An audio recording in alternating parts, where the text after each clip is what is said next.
Hello friends, आज मेरा topic one of the richest person Elon Musk ji के बारे में है। आज मैं डिस्कस करूंगी कि उनके पास कौन सा नंबर है। लोसो से डिस्कस करेंगे। जैसा मैं न्यूमरोस्कोप देखती हूँ ना, उसी हिसाब से हम करेंगे कि न्यूमरोस्कोप के क्या क्या मैं क्या क्या देखती हूँ। Triangle numerology, Pythagoras triangle numerology देखती हूँ, इनसाइड क्या कैरेक्टर है देखती हूँ, नंबर है देखती हूँ, लोसो देखती हूँ। तो ऐसे में कंपेयर करें तो मैं कभी कभी कोई कहते हैं कि तो उनके पास गरीबी का नंबर है, तो वो कैसे इतने बड़े लोग बने। तो आज मैंने जो प्रीवियसली बहुत सारे वीडियोस बनाई थी और उसमें जो बोली थी उसी हिसाब से मैं आपको बताऊंगी कि कितना ट्रू मिलता जुलता है। ये मेरा पॉइंट ऑफ व्यू है, तो मैं किसी के बारे में कुछ नहीं बोल रही हूँ। तो चलिए देख लेते हैं। 28 जून 1971। आप देख लीजिए, स्क्रीन पे है, डिस्प्ले पे, कि कौन सा नंबर है। 9 है, 2 है, 7 है, 6 है, 11 है, 8 है। जो हमें दिखाई देता है डायरेक्ट नंबर, उसी हिसाब से मैं डेट ऑफ बर्थ पे लाके यहाँ पे रख दिया। तो क्या क्या है? 9 है, 2 है, 7 है, 6 है, 11 है, 8 है। अभी देखते हैं मूलांक के थ्रू कौन सा नंबर आ रहा है। उनका मूलांक है 28। तो हम अगर 2 और 8 को ऐड करेंगे तो उनका नंबर होता है 8 + 2 10 होता है, इक्वल टू 1 होता है। अगेन हम उसको शॉर्ट कर देंगे तो 1 होता है। तो ऐसे में और एक 1 ऐड हो गया, तो लोसो पे 111 आ गया। नेक्स्ट देख लेते हैं उनका भाग्यांक क्या है। तो भाग्यांक कैसे हम देखते हैं? 2 + 8 + 6 + 1 + 9 + 7 + 1। तो ऐसे में उनका भाग्यांक आता है 34 इक्वल। तो उनका कंपाउंड भाग्यांक क्या आ गया? नाउ 34 3 + 4 = 7। तो हम 7 लेके वहाँ पे लोसो पे डाल देते हैं। तो पहले से एक ही 7 था, अभी 2 7 हो गया।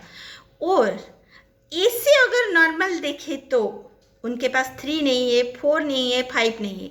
ग्रोथ के लिए जनरली हमें 3 और 4 की बहुत ही नीड रहता है, क्योंकि 4 नहीं रहेगा तो हम बैलेंस नहीं होंगे। कैसे काम, कौन सा काम कैसे ढंग से करना है, ये हमें पता नहीं होगा अगर 4 नहीं है तो हम खुद के बारे में कभी नहीं सोचेंगे, हमेशा दूसरों के बारे में सोचेंगे। 4 नहीं होगा तो जिसके पास 4 नहीं होगा वो जान नहीं पाएंगे कि मेथड एंड सिस्टम कैसे होता है, बैलेंस क्या होता है। जिसके पास 4 होगा वो मानेंगे नहीं। तो वो बात छोड़ दीजिए। तो क्या होता है कि इनके पास डायरेक्टली देखे तो नंबर 3 और 4 नहीं आता, लेकिन आप उनके कंपाउंड भाग्यांक को देख लीजिए। कंपाउंड भाग्यांक होता है उनका 34। तो 34 पे 3 और 4 बोथ रह गया। 3 और 4 लाके हम लोसो पे डाल देते हैं। अभी उनका आप देख सकते हैं, उनका कौन सा इंटरेस्टिंगली कितने सारे प्लेन उनका कवर हो रहा है। 438, 492, 276, 816, ये इतने सारे प्लेन कवर हो रहा है। तो देखिए, मेंटल प्लेन है 492। तो उनका स्टेबल माइंड है, जिसके थ्रू वो सारे डिसीजन अच्छे से ले सकते हैं। नेक्स्ट आता है कौन सा? पूरा परफेक्ट प्लेन कंप्लीट हो गया, 816 प्रैक्टिकल प्लेन है। मनुष्य जितना प्रैक्टिकल रहेगा, वो ये लाइफ ही प्रैक्टिकल है, तो जितना प्रैक्टिकल रहेगा उतना ग्रो करेगा। नेक्स्ट देखिए 438 थॉट प्लेन। गजब का थॉट्स आता है, इधर उधर का थॉट्स आता है। फिर भी गजब का, ऐसा वाला गजब का थॉट क्यों आता है मैं बताऊंगी क्यों आता है वो। तो 438 कंप्लीट हुआ, 492 कंप्लीट हुआ, 276 कंप्लीट हुआ। एक्शन प्लेन, जो थॉट आया दिमाग में एक्शन में कन्वर्ट किए उन्होंने, तो एक्शन प्लेन भी कंप्लीट हुआ। ऐसे देखे तो 4 प्लेन कंप्लीट हो रहा है। तो आप खुद सोचिए, तो हमारा कभी कभी जनरल लोगों के पास 1 2 प्लेन कंप्लीट होता है, किसी के पास प्लेन ही कंप्लीट नहीं होता है।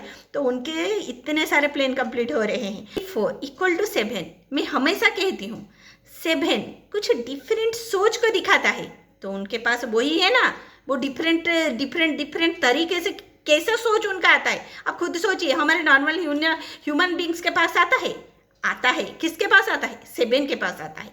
तो मैं पहले भी वीडियो पे बता चुकी हूँ, उल्टा सीधा ऐसा नहीं कह सकते हैं। नॉर्मल मेटेरियल लाइफ से, वो स्टेज से, वो फ्रेम ऑफ रिफरेंस से अलग कुछ जो सोचता है वो होता है 7। वो अलग सोचते हैं ना, इधर उधर प्लानिट के बारे में सोचते हैं, बियॉन्ड मेटेरियलिस्टिक लाइफ सोचते हैं, तो वो 7 के वजह से होता है। मैं 7 के बारे में और नहीं बताऊंगी। नेक्स्ट आया 34। 3 पहले उनको बहुत सारे ग्रोथ मिला है, अभी वो वही ग्रोथ को स्टेबल के साथ 4 के साथ मेथड एंड सिस्टम के साथ आगे ले रहे हैं।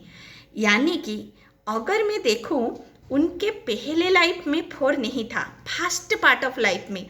अभी बहुत सारे क्वेश्चन आते हैं, हम किसको फर्स्ट पार्ट ऑफ लाइफ ले सकते हैं। अभी देखिए, हम कभी कभी 25 ईयर पे हमारा first part of life complete होता है, second later part of life start होता है। कभी कभी किसी किसी का 16 ईयर में शुरू हो जाता है, किसी किसी का 20 ईयर पे, किसी किसी का 40 ईयर पे जाके शुरू होता है। तो हम उसको कह नहीं सकते कि आपका second later part of life कब स्टार्ट होगा। कोई कोई एस्ट्रोलॉजी पे 3 पार्ट करते हैं, फर्स्ट सेकेंड थर्ड पार्ट करते हैं। तो मैं जनरली 2 नंबर है ना, इसीलिए मैं first part and later part second part करती हूँ। तो 3 और 4 पे वो जब पहले से इतने दिमाग वाले नहीं होंगे, लेकिन उनका जब सेकेंड पार्ट ऑफ लाइफ, दिमाग वाले का मतलब होता है उनके पास 7 है ना, तो 7 इंटीरियर को दिखाता है, इंटीरियर पोटेंशियल को दिखाता है। तो मैं ये नहीं कह रही हूँ दिमाग का मतलब 4, 5, 7 सभी दिमाग है, लेकिन कुछ डिफरेंट है। तो 4 वाला दिमाग उनके पास पहले से नहीं था, लेकिन लेटर पार्ट ऑफ लाइफ में 4 ऐड हुआ।